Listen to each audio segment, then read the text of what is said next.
Magandang araw mga kaibigan. Gusto kong magbigay ng reaksyon sa pinakabagong pahayag ng Department of Justice spokesman, si Attorney Miko Clavano. Nung isang araw lang, nagpahayag siya na alam na nila ang kinaroroonan ni DG Bantag, kaya lang alanganin sila na lusubin kasi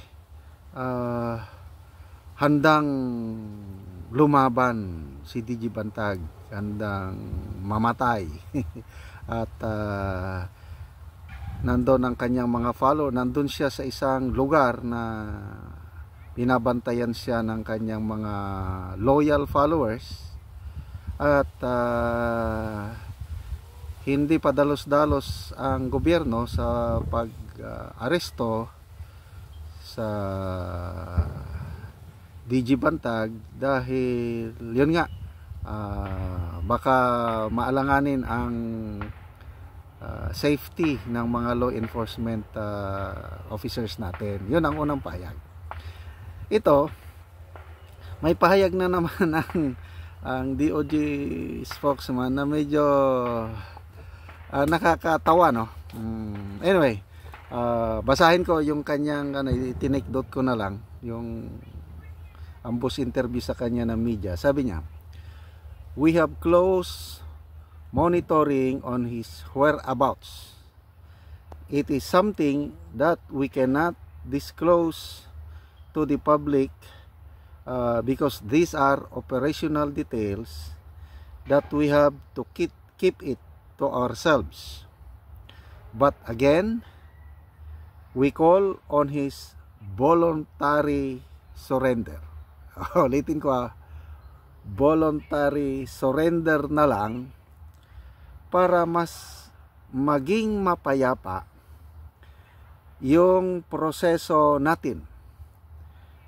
Yung ating mga law enforcement agencies are ready. We are giving him all the due process para maipaliwanag ang side niya. Kaya natin siya tinatawag na finally lumutang na para dumaan na rin sa proseso at para siguro mabigyan niya ng liwanag yung mga aligasyon na inihain sa kanya. Okay. Bakit nasabi ko na parang nakakatawa naman ito?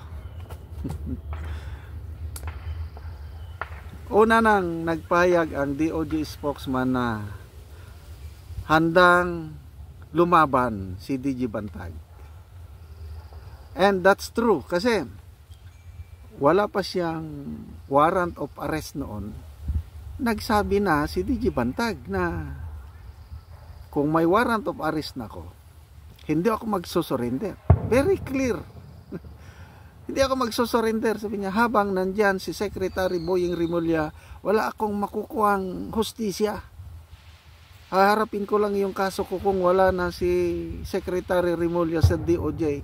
Those are the statements ni DG Bantag. Kaya ngayon, nagtatago siya dahil nandyan pa si Secretary Rimulya. So ito ngayon na in-acknowledge ng DOJ spokesman na handang lumaban, handang mamatay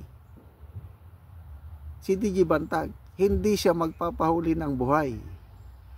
Kaya alanganin ang DOJ, hindi padalos-dalos kasi isinaalang-alang nila na rin ang kaligtasan ng mga law enforcement. Kaya sabi niya, our law enforcement agencies are ready, but we are giving him all the due process. Anong ibig sabihin nito? Na alam na nila ang kinaroroonan.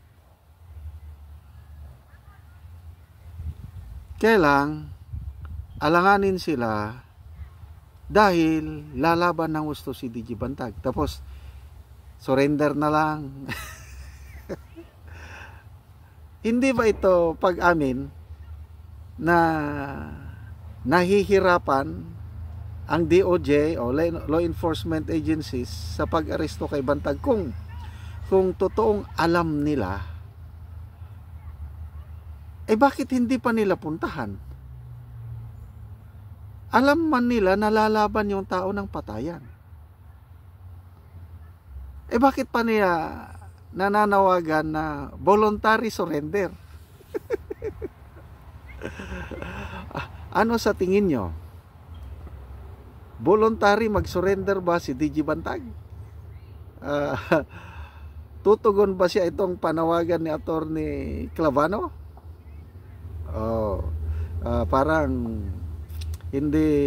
I'm sorry, I believe na maganda yung intention ni Attorney Clavano sa kanyang panawagan para mapayapa. Tama, mapayapa ang lahat. Kaya lang dapat intindihin din nila yung sitwasyon ni DG Bantag, dahil ang perception ni DG Bantag, wala siyang makuhang hustisya. Kasi saan ka nakakita nung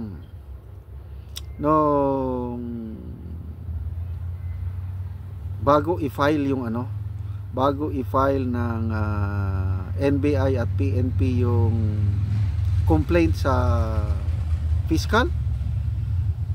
Saan ka makakita na grabing press conference? Nandyan ang DOJ, nandyan ang DILG, PNP. Grabe.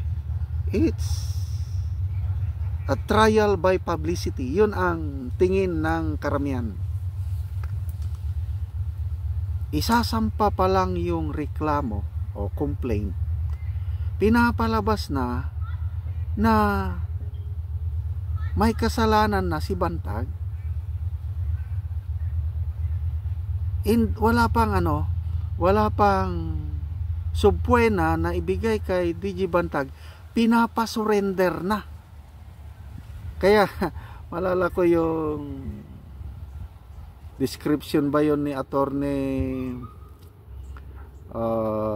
Balisong, na ang DOJ o si Secretary Remulla, sabi niya naging 3 in 1. Ano yung 3 in 1? Siya na yung investigator, siya yung prosecutor, siya yung judge. So itong mga ganito perception, yun ang nagtulak kay DG Bantag na magtago, na hindi niya harapin yung kaso niya sa korte, kasi ang paniniwala niya is wala siyang makukuhang hustisya.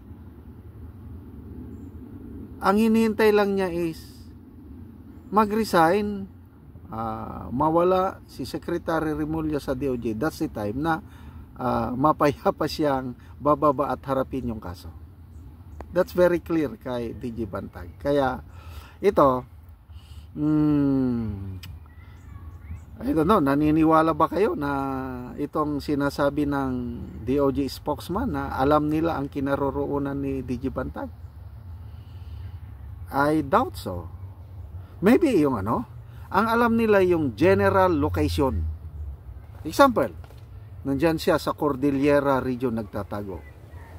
Yes, posible nandyan siya. Kailang napakaluwang ang Cordillera. Ilang probinsya yan? Abra, Kalinga, Apayao, Mountain Province, Benguet, ilang pang probinsya. Napakaluwang yan. Para bang naghahanap ka ng karayom sa libu-libong hektarya ng palayan. Ganon ang kalagayan ngayon ng ating gobyerno sa paghahanap kay DG Bantag. It's a matter of intelligence. Kahit naglaan na sila ng 2 million pesos na pabuya para maituro kung saan ang kinaroroonan ni DG Bantag, but up to now it seems na walang kumakagat sa pabuya na yon, kasi